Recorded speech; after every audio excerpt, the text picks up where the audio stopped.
سڵاوتان لەبێ ئەم کاتتان باش من دانا کەمالم خۆشحاڵم لە بەرنمەیەکی تری خەرمان لەگەڵتانم تەوەریەم بەرنمەیەمان گفتوگۆکردن دەبێت لەسەر هونەری پەیکەرسازی لە کوردستان بە میوانداری هونەرمەند و پەیکەرساز خاتو ئاسۆزجاف. خاتون بەخێر بێت. زۆر سپاس. پێم خۆشە سەرەتا لەوە دەست پێ بکەم کە لە کوردستان و عێراق یەکەم ئافرەتن کە خاوەنی پەیکەری با بڵێن سەر شەقام بن و با بڵێن پەیکەری ژەنینی پێڵاوی کچە بۆ یاخچیە ئاوارەکە یەکێکە لە کارە ناوازەکانی ئێوە کە لە با بڵێن سەرەتایی مەولەوی دانراوە لە شەقامی مەولەوی شاری سلێمانی. پێم خۆشە بزانم ئەم با بڵێن پەیکەرە لای ئێوە چی ئەگەهێنێت؟ زۆر سپاس بۆم دەرفەتە. ئەوەی کەجێ باس و زۆر گرنگ بوو بەلای منەوە دروستکردنی پەیکەری ئەو کیژۆڵە بۆ یاخچیە ئەوە بوو کە هێز و توانای خانەمان دووبارەوە دەرەخات لە تەمەنی لاویتی و هەر زۆر گەنجی و سەرەتای دەستپێکی ژیانی بوو. ئەم کیژۆڵەیە سوتفە من بیدایەت لەگەڵ هاوڕێی ئەزیزم کاکێ من بەرزنجی فۆتۆیەکی ئەوی دانا بوو، تێکستێکی زۆر جوانی لەسەر نووسی بوو، زۆر کاریگەری لێ کردم. دواتر کە پەیوەندیم کرد بە کاکێ منەوە چیرۆکی ئەم کیژۆڵەی بۆ باس کردم، وتم کاکێ من دەکرێت من و تۆ بیرۆکەی ئەم کارە پێک گەڵاڵە بکەین و کارێکی هونەری لەسەر بکەین. خۆشبەختانە زۆر بەرەو پیری کارەکە هاتین و دەست بەچێ بڕیارمان نا بە جێبەجێکردنی پرۆژەیەکی وەها خۆشبەختانە یەکسەریش سپۆنسەری بۆ پیا بوو. ساڵی چەند بوو ئەو پەیکەرەی کە ئێوە دروستان کرد؟ هەڵە نەبم 2018 یان 90 بوو. عەفومکەوە. زۆر باشە. خاتو ئاسۆس، ئێوە سەرەتای کارکردنتان با بڵێن لە هونەری پەیکەرسازیە بۆ ساڵی چەند ئەگەڕێتەوە یان چەند ساڵە سەرقاڵی کاری با بڵێن هونەری پەیکەرسازی؟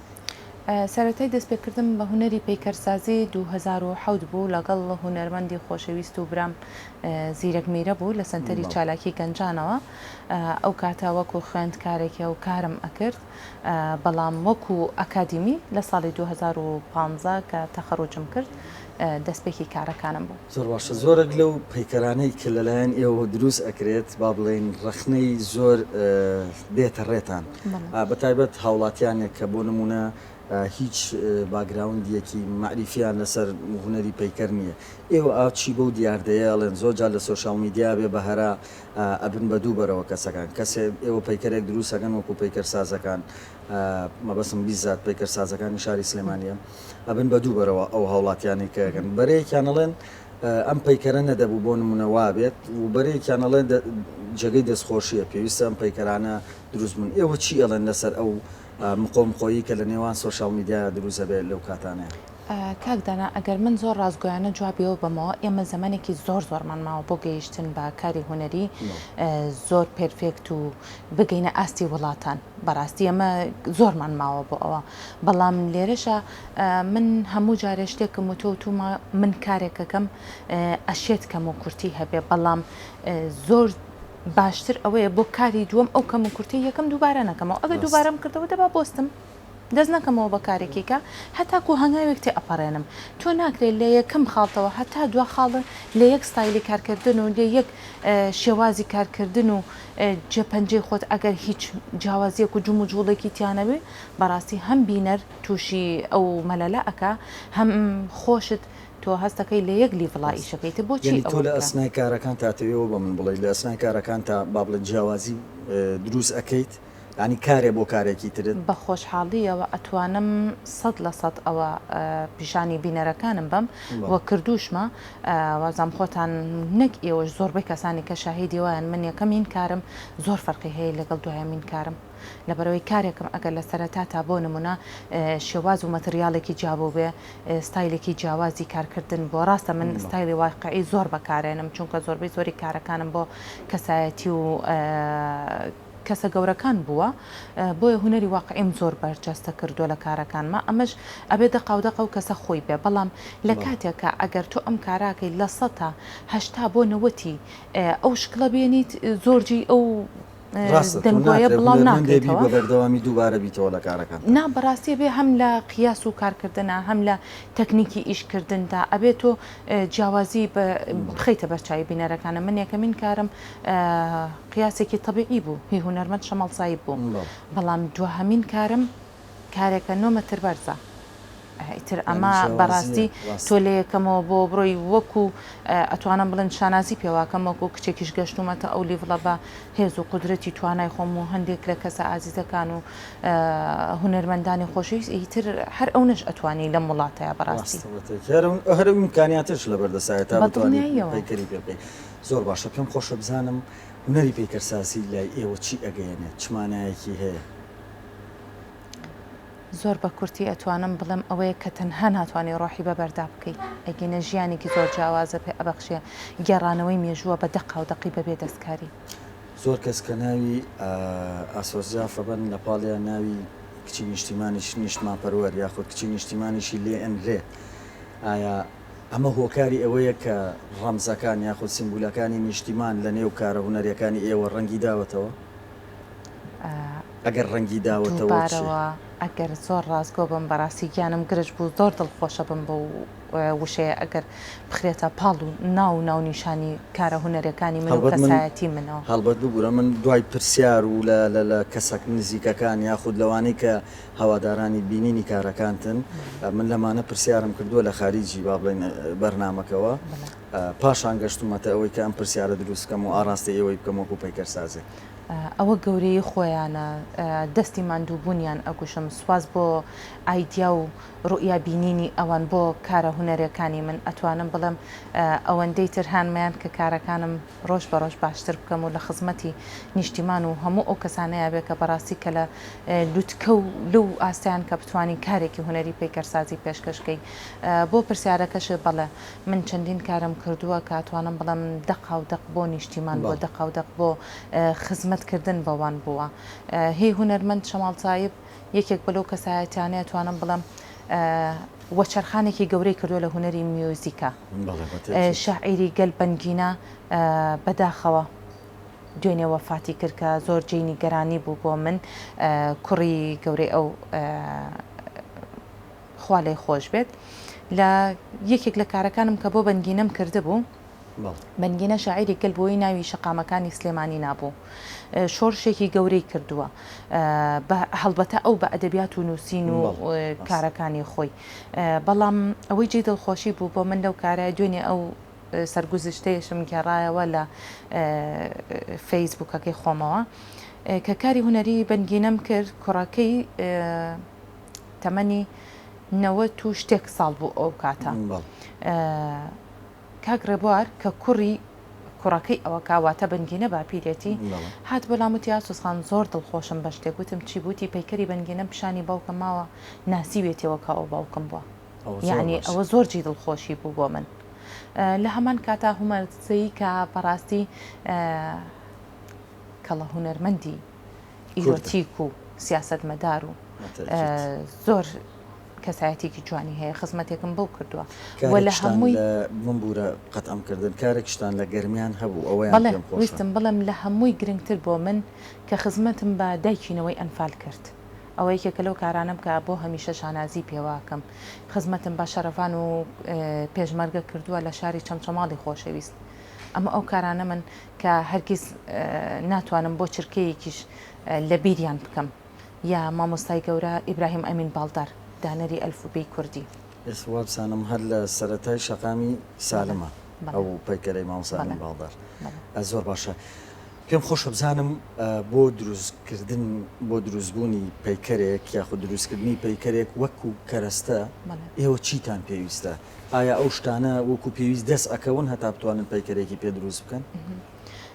ئەتوانم بڵم خۆشببختانە ئێستا شتەکان هەیە بەڵام هونەری پەیکەرسازی ئەوەندە کولفەیەکی زۆری ئەوێ ئیتر زۆر کات هەیە لە چاو هونەرەکانی کەیە کولفەکەی ئەم سێ قات و چوار قاتە ئەگەر بە مەتریاڵێکی باش کاربکەی کەمەکو مەتریاڵی برۆنزە و بەڕاستی لێ نەشارمەوە من کارەکانیشم شاهدی ئەوەن زۆربەی زۆری مەتریاڵی برۆنز و هاڕاوی بەردە. زۆر باشە هیچ جیاوازیەک هەیە ئاسۆسخان لە نێوان پەیکەرتاشی و پەیکەرسازیە؟ بەڵێ بەدڵنیایەوە پەیکەرتاشی ئەوەیە کە تۆ لە نقطەی کۆتاییەوە دەسەکەیتەوە بە سفر بەڵام ئێمە لە سفرەوە دەسەکەین بۆ کۆتایی. زۆر باشە هەتا چەند با بڵێن پەیکەرتان دروست کردووە ئایا ئەتوانن تهدیدی بکەن بۆ ئەو هونەرمەندان و نووسەرانە یاخود بۆ هەر بۆ نەو مناسبەیەکە بۆ نمونە پەیکەرێک داواتان لێکرابێ وەکو پەیکەر سازێک دروستی بکەن. ئەوانەی کە لەسەر شەقام و لە شوێنە گشتیەکانە نمایش کراوە تا ئێستا نزیکەی 16 کاری هوەریم هەیە کە لە شوێنە گشتیەکان و سەر شەقامان نمایش کراوە، بەڵام ئەوەندەی ئەو کارانەی تریش کە بۆ کەسایەتی و لەسەر خواست و تەڵەب بووە، یەکێک لەوانە مامۆستا جەمال کوردی بوو، باوکی هونەرمەند ڕاستی جەمال، کە ئەوەش یەکێک بوو لەو کارانەی کە زۆر دڵخۆش بوون بە خزمەتکردن بەو کەسایەتیش، چونکە لە مناسبە و بۆنێکی تایبەتی خێزانی خۆیانە هاوڕێ و برام کاکە ڕاستی وتی ئەتوانی ئەو پەیکەرم بۆ بکەیم بە دیاری و بە سوپرایزێکی جیاواز بێبی بەمەوە بۆ ماڵەوە. بەڵێ زۆر کاری تری واشم کردووە کە ئەتوانم بڵم بە کۆی گشتی کارەکانم سەر و چل کارەکە ئاوها بە لەو ماوەیە کە دەست بەکاربییت. بەڵێ لە دوای ئەکادیمیەوە. زۆر باشە.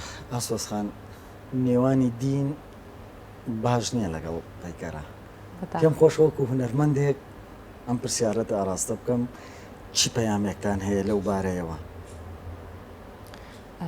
ئەوەندەی ئەتوانین ئەگەر ڕاستگۆیانە و بە ئەمەکەوە ئەو پەیامە بگەێنین، چونکە هەم نەدژی دین و دیانەتەکەمم نەدژی هونەرەکەشمم، من هەردووکیانم وەکو یەک خۆشەوێت، چونکە لە سەردەمی پێغەمبەر صلی الله علیه وسلم بۆچی هونەری پەیکەرسازی حرام کرا؟ ئێمە ئەبێ ئەم ڕاستیە بزانین، لەبەرەوەی بەڕاستی خەڵکی و کاتە زۆر نەفام بوون، ناکامڵ بوون لە ڕووی عەقڵی و ئایدیا و هزر و بۆچوونیان، چون ئەم پەیکەرانیان پەرستووە.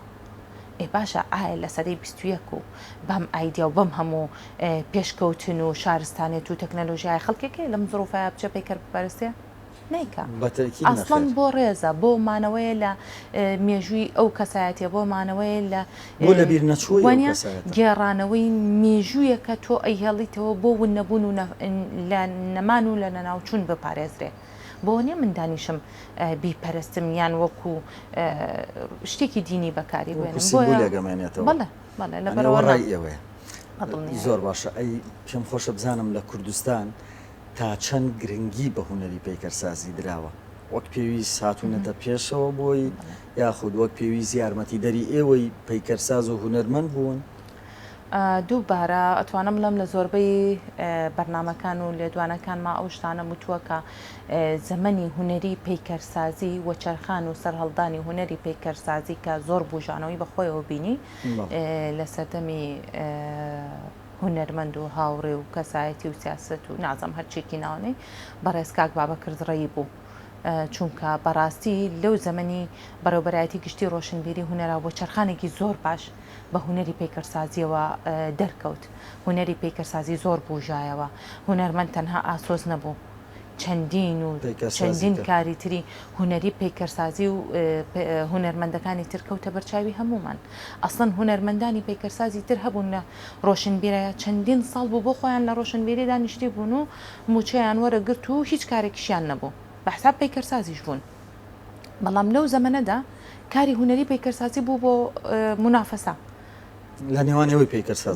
بەڵێ وای لێ هاتبوو بەڕاستی، هەرچەنە من بەڕاستی وەکو مۆزەف و وەکو کەسی حکومی نیم، چونکە من خۆشبەختانە دایزش دانەمەزراوم، بەڵام بەس منافەسەیەکی شەریفانە بوو زۆر زۆر زۆر بەڕاستی کە ناڵم وەچەرخانی هونەری پەیکەرسازی بوو. زۆر باشە. من تۆزێک فزوولم، حەزم بەوە هەیە کاتێککە میوانەکانم ئەهێنمە بەرنامەیەکەوە پێم خۆشە ئەگەر نووسەر بێ بڵێم کام کتێبیانت خۆشەوە، بەڵام بەجددی لە تۆژە پرسە بزانم حەزت بە یاخود کام کارەت لەو با بڵێن نزیک بە چل کاری کە لە ژیانی پەیکەرسازیتە وەکو هونەرمەند کردوتە، کامیانت لە هەمویان زیاتر خۆشەوی یاخود کامیانت زیاتر پێوەی ماندوو بوویت؟